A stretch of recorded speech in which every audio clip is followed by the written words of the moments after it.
Mr. Sosu, good morning. Welcome to the show. Yeah, good morning. It's good to have you here. Yes, it's wonderful being back home and it's wonderful being here. Okay. When you say back home, what do you mean? Oh, Where were well, you? I mean, I spent almost 3 months the last 3 months in the U.S. Doing a couple of work for the Youth for Human Rights Africa and the Treasure of Life Foundation USA and Ghana.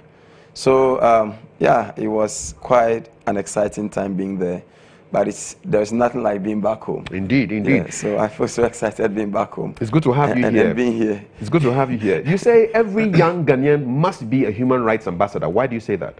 Oh, well, I say that because I believe that the sense of having a sense of human rights is a fundamental requirement for development. That's what I believe. Because you see, anytime you think human rights, you are thinking about human dignity. You are thinking about doing unto others what you want them to do unto you. You are thinking about natural justice. You are thinking about access to justice. You are thinking about right to food. You are thinking about right to education. You are thinking about the next person. I mean, if you think human rights, there is no way you will be driving through like airport and see kids running around and do nothing about them. Particularly if you're a policy maker or you are someone who has the power to make things happen or to cause changes. So I believe that it is time for us to think human rights. And you had a very interesting upbringing, culminating with your qualification as a lawyer. In 2017, you qualified as a lawyer, and then you had a very interesting 7 years standing up for people who couldn't stand up for themselves. I mean, the cases are many. The Mawako case, you handled that. Charles Aintree, the chap who was supposed to have tried to assassinate former President Mahama, you did that. Ali Gabas, the doctor, who is currently behind bars. You dealt with, you defended Erica Santi, a teacher who was wrongfully jailed for rape, and after 10 years, and then he came out, thanks to you. The cases are many. And June 1, General Legal Counsel says they've suspended you. Did you feel that your human rights were being trampled upon? Well, yes, I feel like my human right is being trampled upon, but I'm not surprised because I honestly believe that you cannot say that you are a human rights activist, a human rights lawyer, a promoter of human rights, defender of the defenseless, when you yourself have not had a taste of how it feels to experience injustice.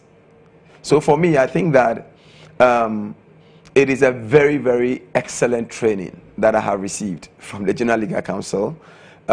It's a training that is going to fortify me. It is going to strengthen me. It is going to, inspire me to even do greater, things and greater works as far as human rights promotion and human rights works are concerned, not only in Ghana, but on the African continent and probably in a global level. Because, it is easy to speak human rights. It is easy to represent people in court, and you see that, anytime you are representing people in court, particularly people who are victims of, injustice, when we go to Justice for All program, in Justice for All program, I've represented over hundreds of people, wrongfully, remanded, people, and freed as many as God gave us the opportunity to. And sometimes you look at their psychology and the way they relate to you, and sometimes you want to feel the kind of injustice they are feeling. But guess what? This is the right time and this is the right opportunity to feel how it feels to experience injustice. Can you imagine how Erica Santi would have been feeling being in prison for on the day he was convicted and sentenced to 15 years imprisonment in hard labor for an offense he sincerely believed he never committed. And then the worst is that he has to serve the entire term before the highest court will say that, oh, he was not, guilty of the said offense. So for me, I think once you are called to do something, I believe this is a calling. It's a calling to fight injustice. And if the Lord calls, the Lord prepares. And there is no better way the Lord will prepare you than to take you from the comfort zone and take you to the wilderness, you know, and get you more prepared. You must have an experience. You must have a first-hand experience of what it means to suffer injustice.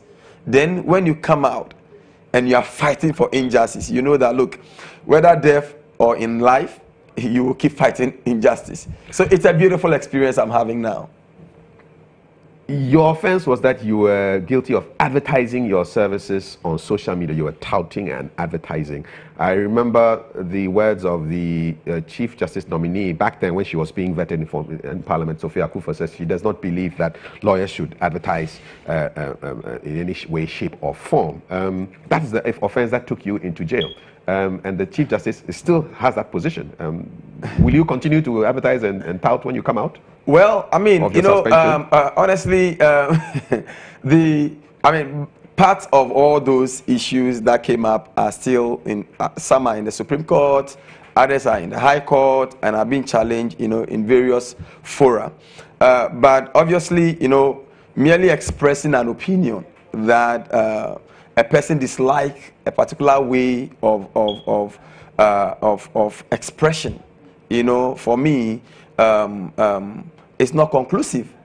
You know, opinions are like noses. Everyone has one. Your opinion will be different from another person's. The CJ's opinion may be different from many, many, many other lawyers. So you disagree with her? Of course, obviously. Because you know what? You know, society is so dynamic. At least, if nothing at all, from my sociology learning, I know that, you see, every society grows. And there is what we call social current that drives society. For example, today, even mainstream media is driven by social media. You can't do anything about it. Traditionally, you will not even have a bank having a Facebook page. You will not have, some even security institutions have Facebook pages. Why? Because the world is moving. The world is moving. And so there is no doubt that as far as I'm concerned, it was completely a wrong application of the law. Has the legal system in Ghana failed to keep up with the times? Absolutely. Absolutely. And the sad part of it is that everybody has become so subjugated, so cowed, you know, into submission, into silence, to the extent that we have a bar association which is completely toothless. I mean, that is a fact, and we must say it as it is. Are you a member of the association, though? Oh, well, yes, I'm a member. I'm a member of association, you know, and you know, until my suspension, I used to pay my dues. In fact, I actually didn't pay my dues before I was suspended. So I know they probably may owe me some dues. You're going to go for a refund? For this year. You know, so, I mean, well, I've challenged the suspension, and I've said that it is unlawful, it is not appropriate, if it flies on the face of all the known principles of law. And what happened to the challenge? You appealed? Oh, no, it's still ongoing. The appeal is still going on. Yeah, so what does that mean? Can you, while the appeal is going on, can you practice as a lawyer? Oh, no, well, you know, you could have practiced if the court had, you know, granted my application for stay of execution pending the appeal. But obviously, on that occasion, the court declined jurisdiction and gave some reasons, which has been, you know, my lawyers have taken it up for reversal, and other processes have been filed in respect of that. So I probably will not talk much about that now. But what I would say so is that, you're not practicing no, right now I'm not a lawyer. How are you eating? You know, that is it's a fine question. How am I eating? Obviously, that is what the people who handed the punishment wanted, sought, you know, to deny me of my food, my daily bread. In fact, I believe that is what the ultimate, you know, aim is. Because, you know, in Africa, if you want to punish somebody, take away his livelihood. I grew up in Accra, Newtown, on the street. I used to beg for food on the streets to eat. In fact, I've picked food from gutters and eaten before. I remember at Kotobabi, sometime from Kotobabi police station, you walk down all the way through Alajo Junction, you have to beg for money on the street so that you can take a car to St. John's Grammar. Where you went to school? Oh, yeah, that's where I went to St. John's Grammar, you know, the great Josa, you know.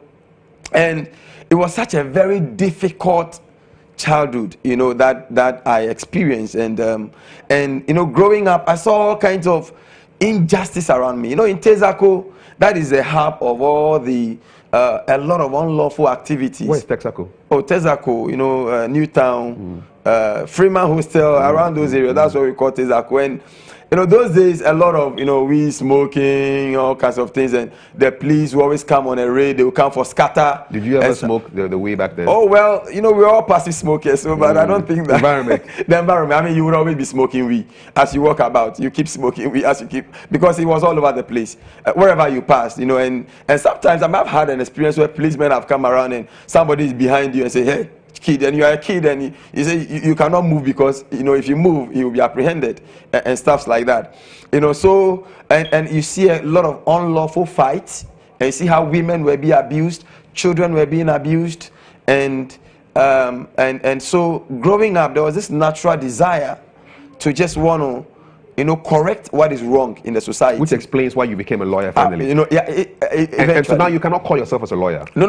So what is your title now? Well, the point is that I train as a lawyer. Even though I'm on a ban, 3 years ban and 3 years suspension. I'm a lawyer. I mean, nobody can deny that fact. But you can't go to court. No. I can't go to court. I can't advise. I can't do chamber work. Until the court decide otherwise. I can't do any of those things. Okay. So what I do now is spend my time moving in the direction of God and what the Lord wants me to do. Keep working on the human rights, front through the Youth for Human Rights Africa, Treasure of Life Foundation, and these are the things I love to do. But where's your income? Is your wife looking after you now, Felicia? Well, I think my wife is doing her best. She's doing her very, very best. I must say that it's been very difficult. I mean, definitely in terms of income and all that. But I'm spending my time well and working. The Lord, who has been my anchor whilst I was on the streets, I don't think He's going to abandon me now. But you're in America for 3 months. I mean, for a man who is jobless. How did that happen? So that is a miracle about it. You see, the Lord takes the things that are not as though they were, and that is how God does it. And God chooses the foolish things to confine the wise, and He's always shaming the wise. The more you keep us down, the more the Lord will lift us up. Remember the story of Shadrach, Meshach, and Abednego, and they were thrown into the fire, and everybody was expecting that by now in the fire they should have either be burning or dying. And yeah, you see Shadrach, Meshach, and Abednego going all over the place, praising God and excited, and and people were like, but we thought these guys are supposed to be, wailing and dying and all that. That is not what the Lord is going to do. I believe that it is a time, it is stressful, it is difficult, but it is a time the Lord is using me, preparing me for even greater heights. Do you feel betrayed by the Ghana Bar Association? Absolutely. Why? I mean, there's no two ways about that. Why? Because I believe that every association, the primary reason why we join associations is the welfare of the people. Every young person at the bar will tell you the same thing. And every person who have ever gone to the General Legal Council will say the same thing. The kind of abuses, arbitrariness, and so on and so forth. But nobody wants to talk about it. Nobody.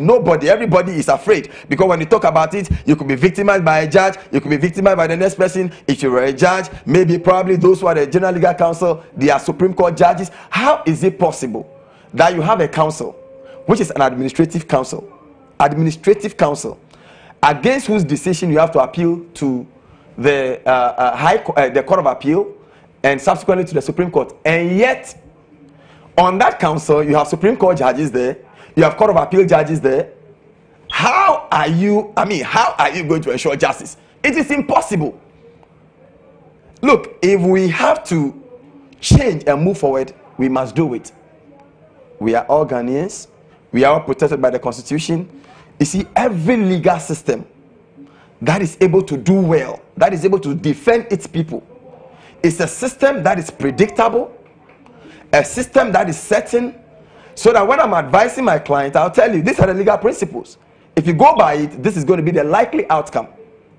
But if you have a system which is subject to the whims and caprices of a few, I am telling you, it is going nowhere.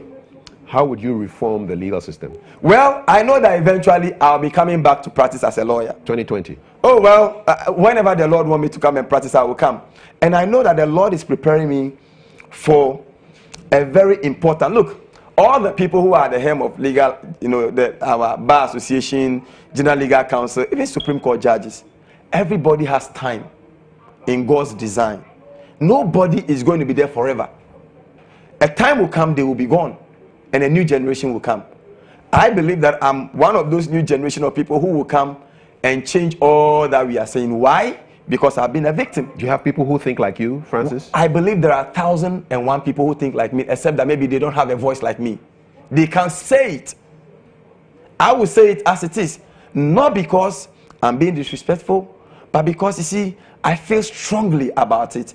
And the only way you can let the world and the country know what you feel is to speak out. And that's the charge, though, that you are a young upstart who has little respect for the old lawyers. Oh, no, I don't. Who have been doing this for 30, 40, 50 years. Well, who are you? No. Your name is not even a legal name. Who are these I know, people? right? Who is Sosu? Yeah. I mean, when did they come? I mean, you know, and that is, you see, and that is it. You see, the truth is that I always believe that the Lord has a way of changing lives and transforming lives.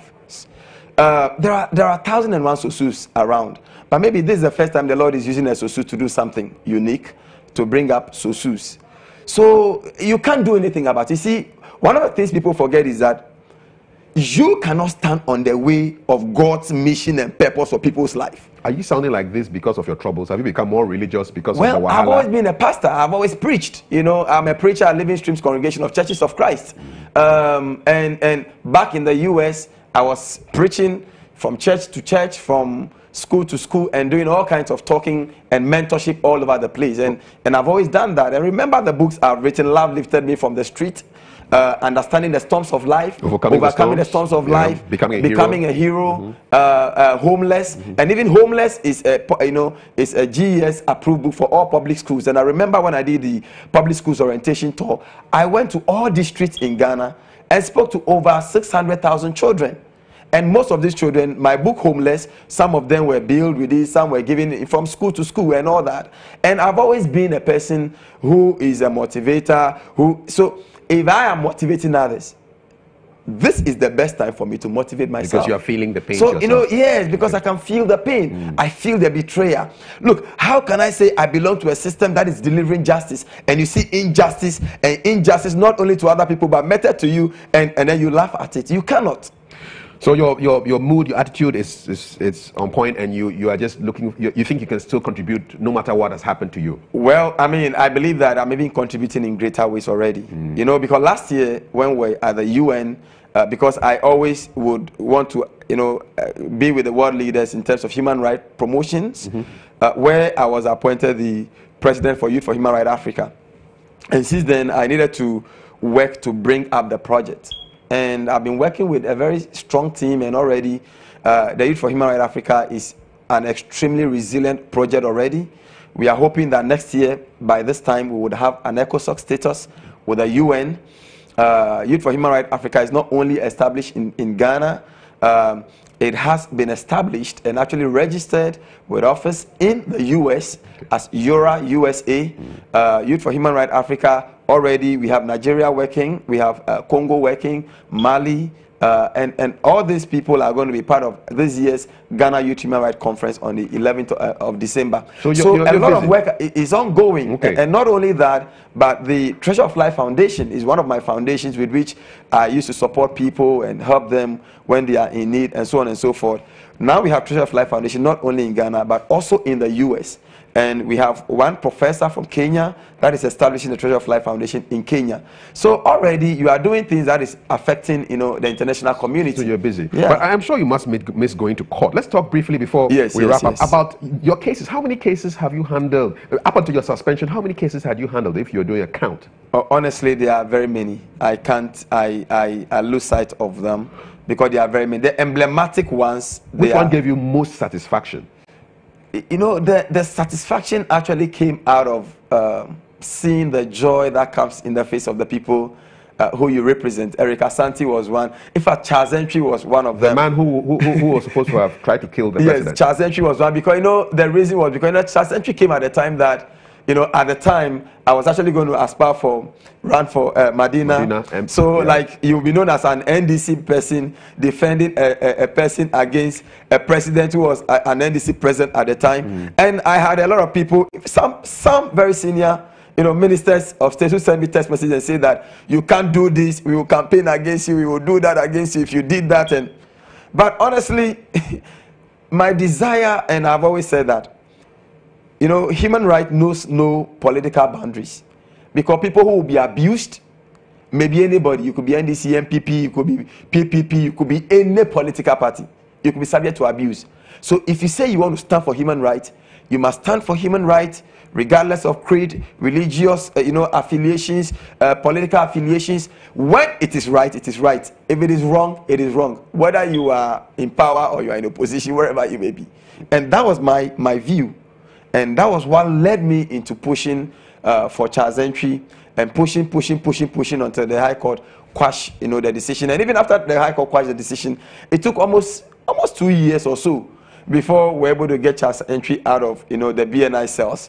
And for me, that was one of the most significant. And guess what? By the time we finished everything, Charles entry's parents came to me and they came to say thank you for all the work I had done. And it was an envelope of 200 Ghana. And I said, ma, who did me pacho?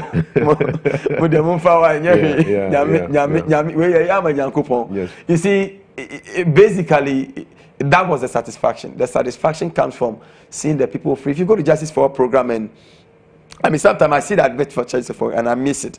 I miss it because I know, and maybe some of the judges will miss me also. I know Justice Wenyenuga, if he's watching, or Justice Hometo, because it's a skill. Having done it for several years, when you are representing these prisoners, sometimes we don't have official plea bargaining, but sometimes we plea bargain. We do things so that people, and we reach out to as many as we can reach out to.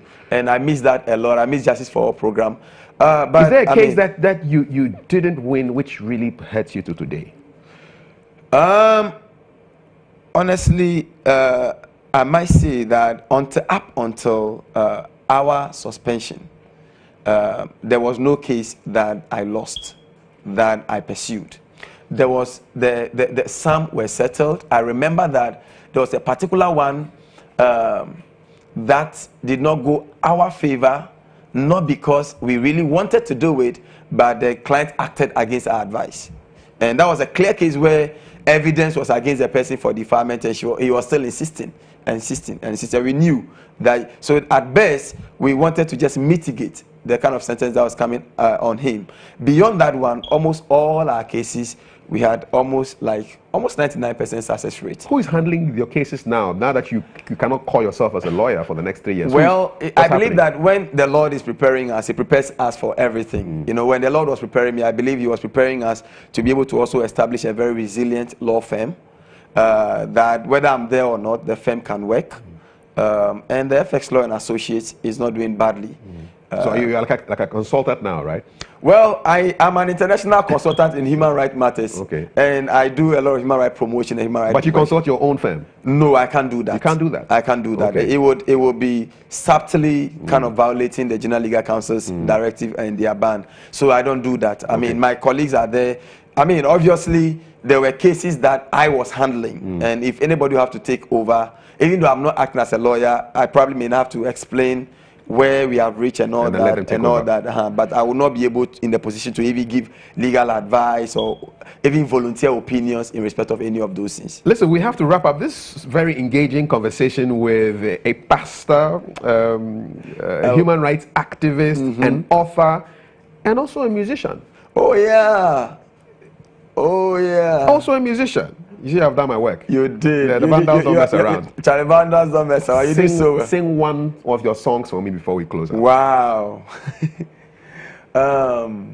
When I am down and oh my soul so weary, when troubles come and my heart burden be, then I am still and waiting in the silence until you come and sit a while with me. You raise me up so I can stand on mountains. You raise me up to stand on stormy sea. Oh yeah, I am still when I am on the mountain and on your side. You raise me up to more than I can be. And that is a song I always sing to motivate myself. And Yeah, I'm encouraged. And guess what? Look out for, a greater and a better Francis Xavier Susu. It's been a real pleasure. Man, it's a pleasure. Thank you so much. Yeah, thank you. That was our Friday 101. Let's flash back.